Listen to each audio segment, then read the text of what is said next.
Voilà. Donc bonjour, hier la première projection de réalité, donc qu'est-ce que le ressenti du public, qu'est-ce que vous en avez pensé, enfin, pour vous, qu'est-ce que vous en ressortez de cette projection? Moi j'étais très heureux de voir un film aussi peu attendu dans ce festival, présenté à ce public qui n'est pas acquis à la cause, parce que c'est quand même des films, on le sait, particuliers. Donc c'était intéressant de voir sur un public qui n'est pas celui de Quentin, ce que ça peut provoquer. Et je m'attendais à plus de déroute, enfin de perdre davantage le public, et finalement j'ai trouvé assez parfois perdu, mais en tous les cas curieux de voir ce film, de voir où ça a amené, ce qu'il y avait sur cette putain de cassette. Voilà, il y avait quand même une curiosité, et j'ai trouvé ça très sain et assez cool de voir que les gens étaient quand même embarqués. On en parlait ce matin là, en sortant de l'ascenseur avec Gad. On disait ouais, ce serait plus à sa place dans une galerie d'art que dans une D'art contemporain. d'art contemporain, ouais. Et on se disait ouais, c'est le fait de montrer ce film dans le festival de l'Alpe d'Huez, c'est une performance artistique en fait. Il y avait quand même la moitié du public qui était complètement Mais ébahi. ce qui est drôle, c'est que on fait donc l'Alpe d'Huez, et dans 2 semaines on sera à Gérardmer.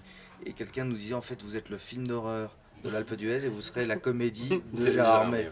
Et c'est vrai que voilà, le truc est tellement particulier que c'est difficile de trouver sa place dans cette sélection, mais je trouve que c'est vachement bien de la part de ceux qui ont sélectionné les films de proposer aussi des choses qui sont un peu inhabituelles.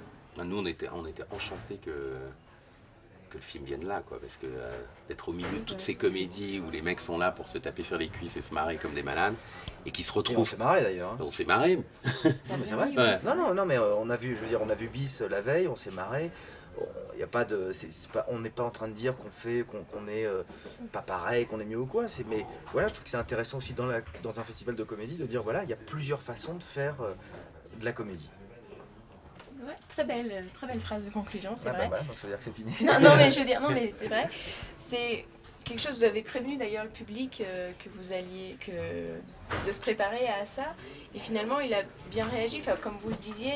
On a oublié de leur dire qu'ils allaient être un peu angoissés Ouais. pendant et après. Oui, on aurait dû les prévenir. C'est une comédie angoissante, ce qui est, déjà est une promesse pas facile à vendre. C'est un film d'angoisse où on peut rire. Mais c'est aussi la particularité des films de Quentin, c'est qu'il a fait 5 films, mais tous sont des comédies particulières, avec des codes qui ne sont pas habituels dans les comédies, mais en tous les cas, ce sont des comédies. Et lui ce qu'il écrit, c'est parce que ça le fait marrer. Et moi, quand je lis ce qu'il écrit, ça me fait marrer. Et il y a des gens, son public notamment, qui sont fans et qui se marrent dans la salle. Non, l'objectif de Quentin, c'est vraiment de faire marrer les gens. Hein. C'est pas...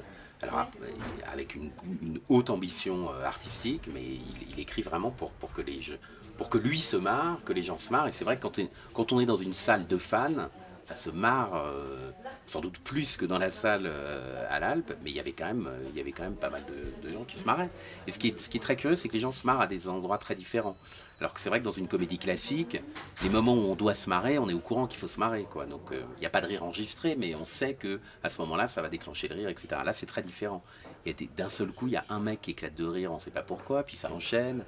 Et c'est à chaque fois différent, en fait. C'est une expérience à chaque fois différente, parce qu'il suffit qu'il y ait 3 personnes hyper réceptives, d'un seul coup, elles entraînent les autres personnes. Pour ça, moi, j'ai vu le film 10 fois, mais je m'en lasse pas, parce que, bon, d'abord, je le redécouvre, et puis je le redécouvre à chaque fois avec un public différent.